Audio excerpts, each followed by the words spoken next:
ఎంతమంది మనము ఇలాంటి నిజమైన విశ్వాసముతో దేవుని ఎదుట మనము ఒప్పుకుంటున్నాం.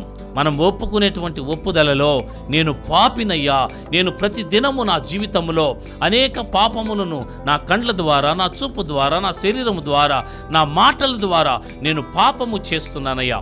ఈ పాపములో నుండి నన్ను విడుదల కలిగించయ్యా, నాకు సహాయం చేయయ్యా అని ఎంతమంది దేవుని బిడ్డలైన మనము అడుగుతున్నాం. మనము పాపములో నుండి బయటకు వచ్చే సంగతి ప్రక్కన పెడితే, పాపములో మగ్గిపోతున్న వారిని, పాపములో నలిగిపోతున్న వారిని ఎంతమందిని దేవుని పరిశుద్ధతలోనికి మనం నడిపించాం. అయితే మనల్ని మనం జ్ఞాపకం చేసుకున్నట్లయితే, మనమే పాపములో మగ్గిపోతున్నప్పుడు ఇంకొకరిని మనం ఎలా పాపములో నుండి విడుదల కలిగించలేం కదా. ప్రియమైనటువంటి దేవుని బిడ్డలారా, క్రీస్తు రక్తములో కడగబడి పిలువబడుతున్న మనము పాపములో నుండి పరిశుద్ధతలోనికి రావాలి. ఈనాడు లోకములో మనం చూసినట్లయితే ఎక్కడ కూడా పాపమే అనేటువంటిది పరిపాలన చేస్తుంది.